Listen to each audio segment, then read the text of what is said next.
Have you ever asked yourself, why is it that being a good person often feels like a disadvantage? Why is it that in a society full of competition and deceit, those who live with kindness are the ones most easily misunderstood and most easily hurt? Some choose to abandon kindness. Some choose to compromise with wrongdoings in order to protect themselves. Yet, there are still those who, though oppressed, though never truly understood, choose to live righteously until the very end. In this video, we will embark on a journey of reflection. Why is living with kindness not weakness, but true courage? Why does living with integrity and compassion eventually bring about blessings? And most importantly, to live kindly is to sow seeds of light, not only for ourselves, but for generations to come. If you have ever been hurt because of your kindness or felt weary from living too sincerely, then this video is for you. There is a timeless question. As a human being, what is the most important thing? Some say it is talent, others say fame. Some believe it is wisdom. Yet among countless answers, there is one that seems simple but carries infinite depth: kindness. In Taishangan Yingpian, an ancient Taoist classic, it is written, "Disaster and blessing have no fixed door. They come only by what people themselves invite. The reward of good and evil follows like a shadow to the body." This teaches us that kindness is not just a moral quality, but a subtle energy that shapes one's destiny. In Buddhism, kindness is not only an outward act, but an inner state, the goodness of heart, where every thought and every action arises from compassion. The Buddha once taught, "All is created by the mind. One with a kind heart, though poor, is respected by others, though in hardship they will find help. Conversely, one with a malicious heart, no matter how well disguised, will eventually reveal it in their actions and suffer karmic consequences." A kind person does not need to be a sage or possess extraordinary wisdom. It is enough that in daily life they know how to think of others, how to yield, how to avoid harsh words, how to bow at the right time.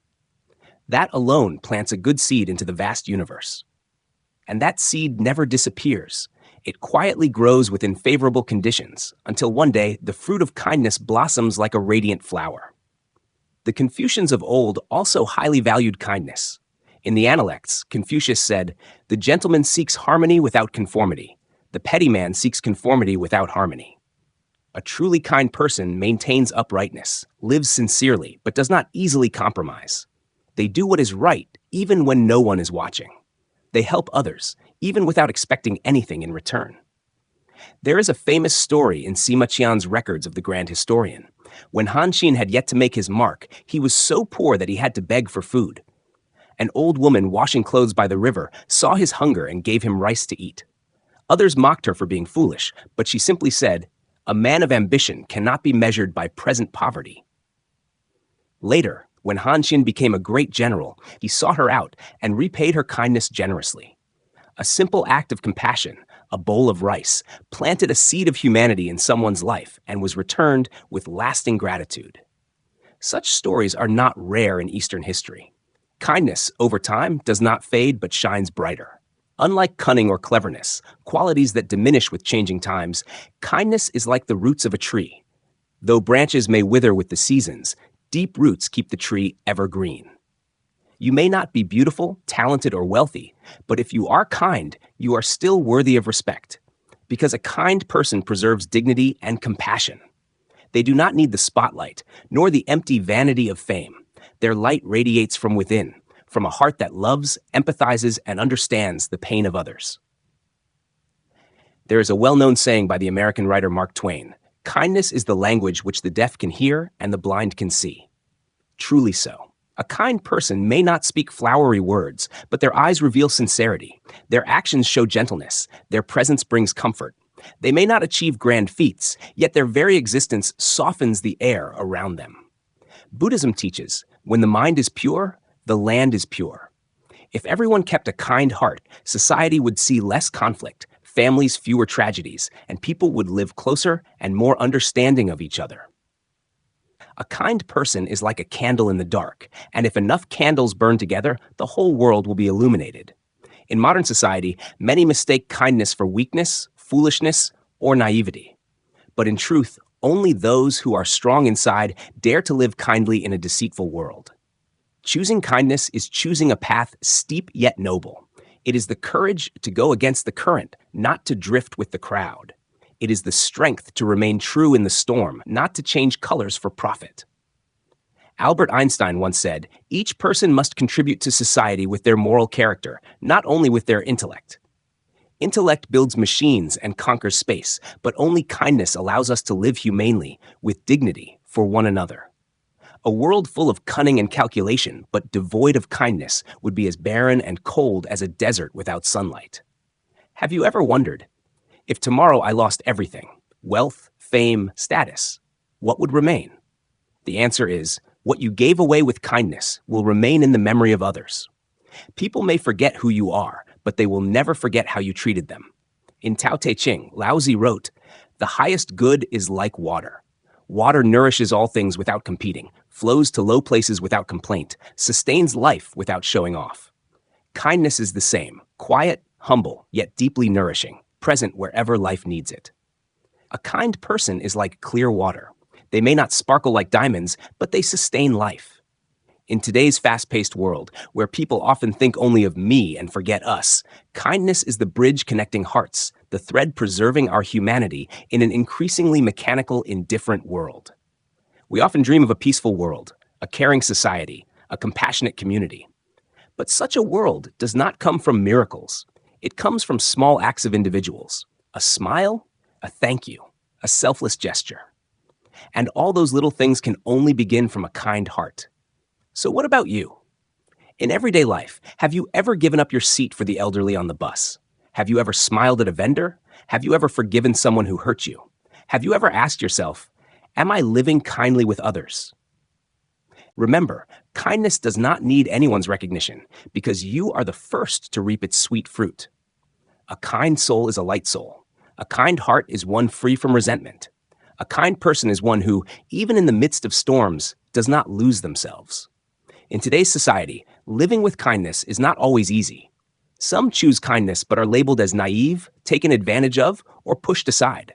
Some devote themselves wholeheartedly to others, only to receive betrayal and pain in return. From that, they grow resentful, sighing, "Why is it that being good always means suffering losses?" Yet the so-called losses in kindness are not truly losses, but a form of growth in morality, in the soul, and in dignity. A kind person may be hurt, but in that hurt, they do not lose faith in goodness. They may suffer, but they do not harbor hatred. They may feel sorrow, but they do not turn cruel. This inner strength is what creates the profound quality that people call virtue. Virtue is not displayed through fame or wealth, but in the way one preserves the light in their heart during the darkest times. In the Dhammapada, the Buddha taught, "The virtuous may be despised, and the wicked, too, may be despised. There is no one in this world who escapes reproach. Therefore, choose to live virtuously, so that even if wrongly blamed, you will not be ashamed before heaven and earth." This teaching is an awakening. Kindness is not meant to avoid blame, but to protect one's own peace. The virtuous, even when treated unjustly, never repay evil with evil. That is because they believe in a higher order, the faith that above our heads the divine watches, that karma never errs. There is a simple yet profound story. A poor man made a living by sweeping the streets. Every day, he cleaned each alley with a calm face and eyes shining with joy. Someone asked, "How can you be happy doing such hard work?" He smiled. "Because every morning, as I sweep away the dust of the streets, I also sweep away the dust in my heart." That answer was simple, yet profound. A kind person is not kind because the world treats them well, but because they choose a way of life that keeps their heart at peace. In one of his teachings, Master Ching Kung once said, "A person who lives kindly is a wise person, because they know to sow kindness is to sow seeds for oneself. Even if the world does not record it, the universe has already inscribed it in the book of merit." This is the wisdom of kindness, not competing with the world, yet always winning through the calm within. For this reason, kind people often have a blessed appearance, bright eyes, peaceful faces, and a presence that easily wins the affection of others, without any display. Such people receive blessings gently yet enduringly, not dazzling, but always abundant. On the other hand, those who live without kindness may enjoy temporary glory, but they live in constant anxiety, suspicion, and fear, because deep down they know the price cannot be escaped. The ancient said, "Good brings good, evil brings evil. If it has not yet come, it is only because the time has not yet arrived." In other words, kindness receives good returns, evil receives evil returns. Not that it won't come, but that its time has not yet come. The virtuous do not need to fight, for they trust that all things in heaven and earth follow their cycles.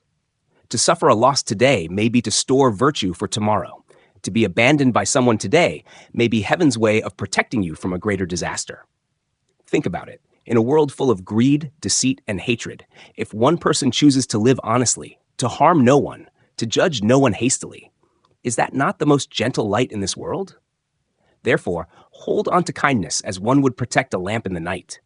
Even if the wind blows it out a few times, it can always be relit, so long as faith remains in the heart. And when that light is preserved long enough, it not only illuminates your own path, but also guides those who are lost. And what about you? In today's world, do you dare to choose kindness? Do you dare to believe that goodness, even in silence, is still the most powerful weapon? Do you have the patience to be a good person, even when no one acknowledges it? To live with kindness is not because others deserve it, but because you deserve peace within your own soul. Kindness is not weakness, but the strength of inner power. In modern society, many people assume the kind are weak, foolish, easily bullied. They believe that if someone lives sincerely, without competing, retaliating, or striving for advantage, it shows incompetence or inability to defend themselves. But in truth, that belief is the greatest mistake. The weak are those controlled by desire and anger, reacting to every wound, scrambling for every gain. But the kind are those who know how to collect the mind, preserve the mind, and transform the mind. That is true strength. Buddhism calls it the inner power of concentration and compassion, not avoidance, but mastery. Think carefully, which is easier, to lash back at someone who insults you, or to stay silent and smile it off? Which is easier, to respond to harshness with harsher words, or to remain calm and walk away without turning back? Between the two, which truly shows strength? Confucius once said, "The noble man repays resentment with virtue. The petty man repays resentment with resentment." Only those with true inner strength can refuse to be incited by hatred. The petty are easily swayed by emotion, lashing out at hurt, striking back at pain, but that only proves they are slaves to their own ego. Kindness is not blind submission.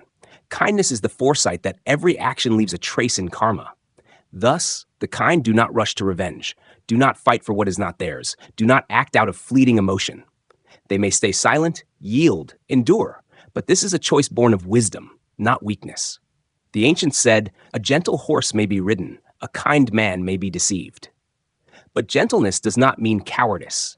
The kind are not ignorant. They clearly see who treats them well and who takes advantage. They simply choose to respond with tolerance instead of rivalry. They see further than the present. A famous example in history is Zhang Liang, one of the founding strategists of the Han Dynasty.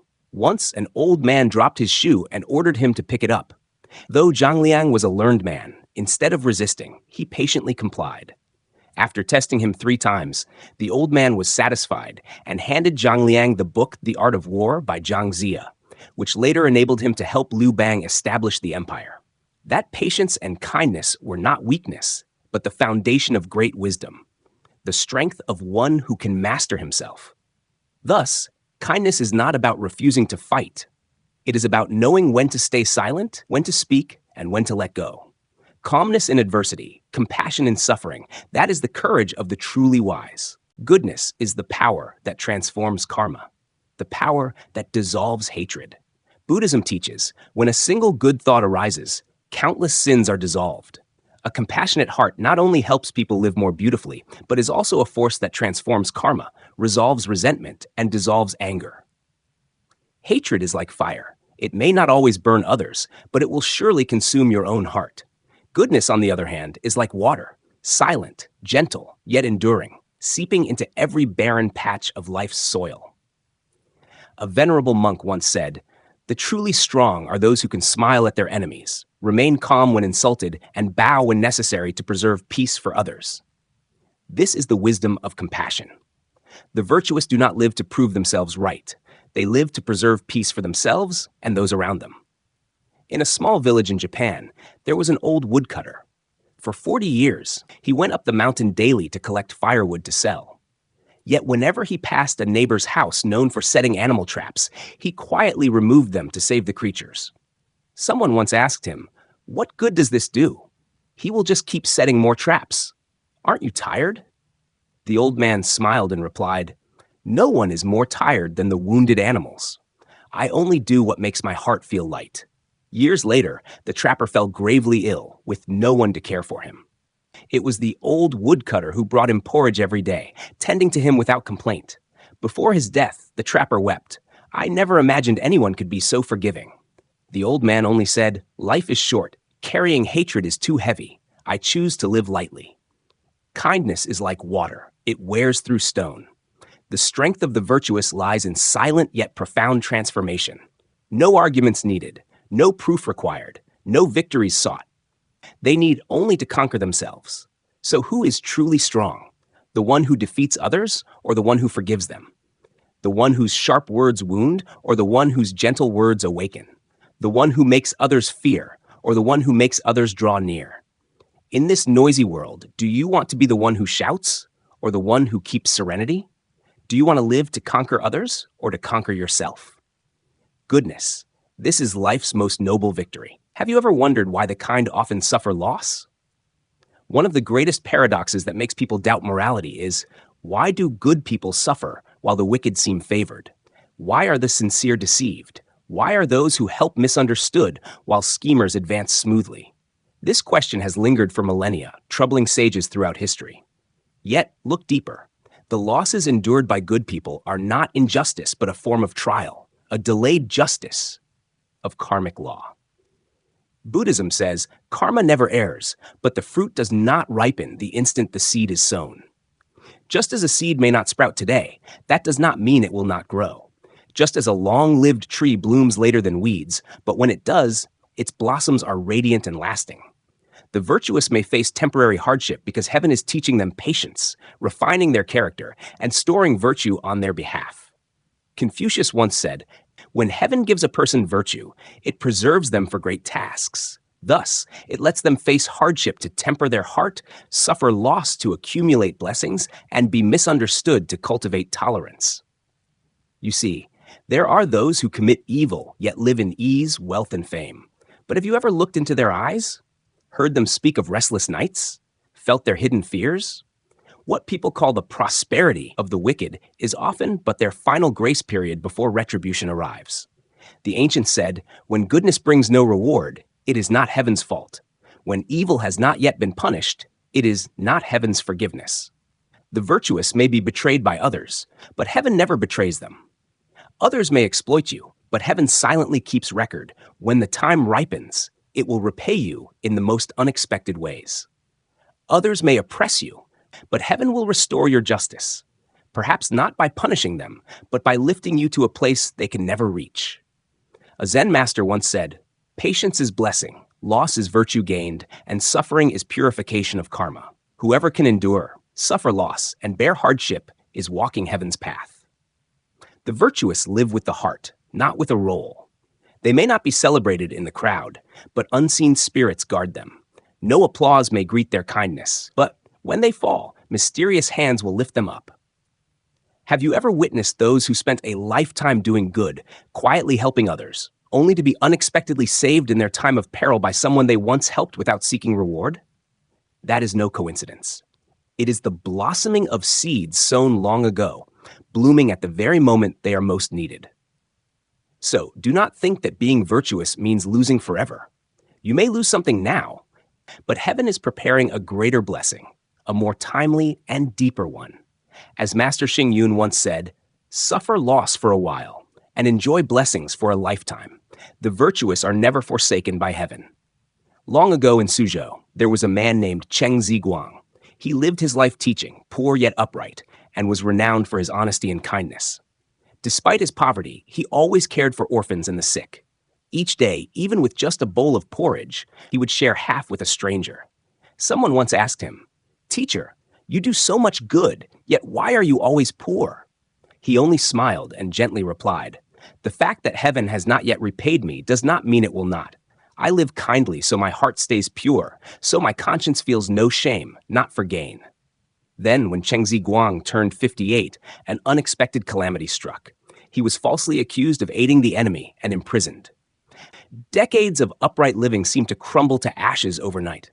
Neighbors grew distant, acquaintances avoided him, and even his students dared not speak in his defense. For more than 3 months in prison, he never complained. He meditated, read books, and kept his mind serene.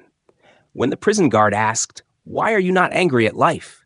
he softly replied, "I live for heaven to know, not for the world to understand."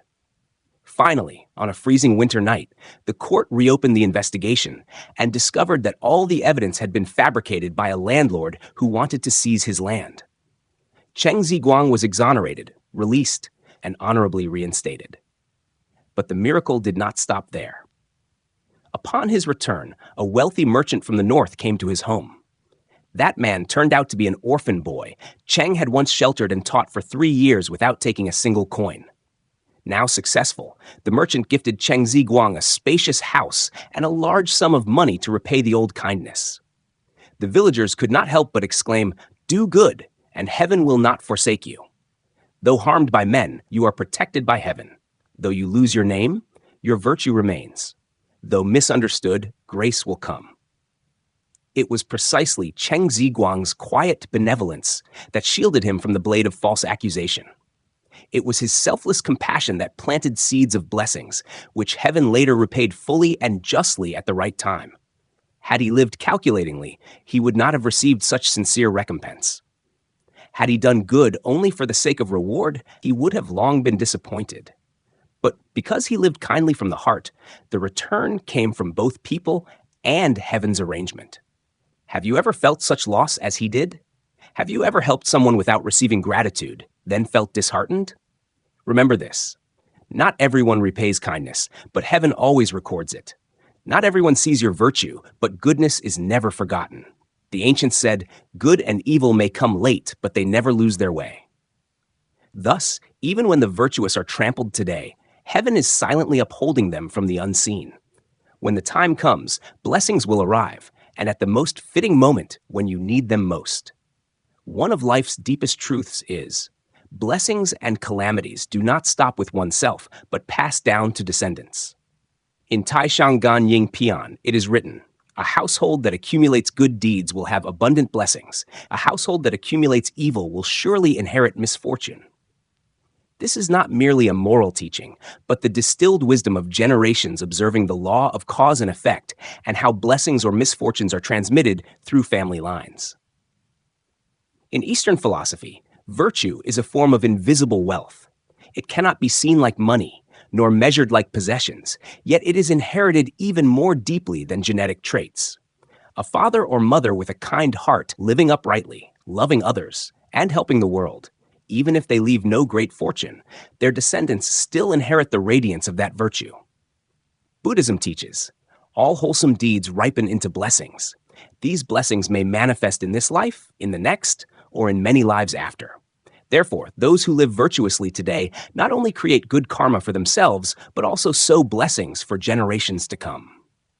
Have you seen families where the father's evil deeds bring calamity to the children, leaving grandchildren with sickness, misfortune, and failed careers?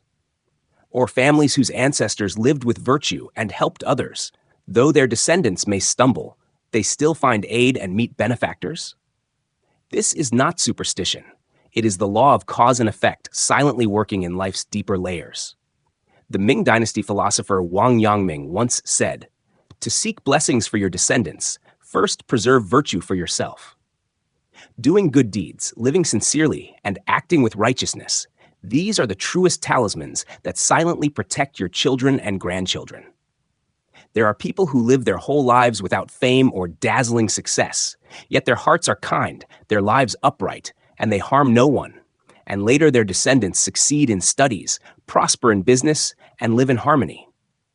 That is because parents and grandparents had accumulated enough virtue, blessings, and good causes for the next generation. The ancients said, when ancestors have hidden virtue, descendants will surely prosper.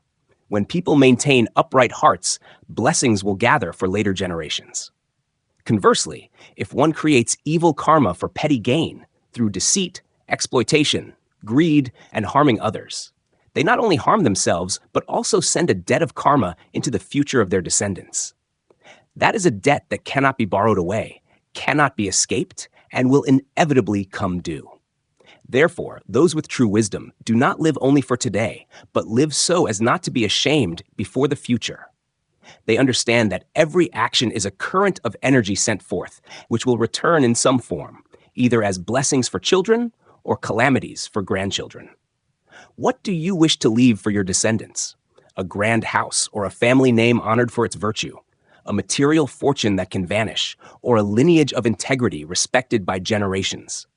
The kindness you practice today is the greatest inheritance you can give to posterity. The story of Zheng Guofan's family, he was a renowned scholar and statesman of late Qing China, is vivid proof of the principle: accumulate virtue to nourish blessings. Zheng Guofan was not a prodigy. He failed the imperial exams many times, criticized as rigid and dull. Yet what earned the respect of future generations was not only his career, but his morality, his way of self-cultivation, teaching his children, and accumulating virtue through small acts. Throughout his official life, he was strict with himself, never accepted bribes, never indulged relatives, and always upheld patience and integrity. He once said, "A single lie, a single coin unjustly gained is selling the future of one's descendants." Every time he left court, he returned home and wrote letters to his children, teaching them, "As a person, you must respect heaven, respect others, and respect yourself. Do good deeds, help the poor, and keep your heart pure. The wealth I leave you is temporary, but virtue is the true treasure passed through generations." Amazingly, the Zheng family later became one of China's most enduring lineages, flourishing for over a century without decline. Many descendants passed exams, held high office, and served honorably, yet none brought shame. They needed no talisman, for the virtue and integrity of their ancestor became the strongest shield of hidden blessings.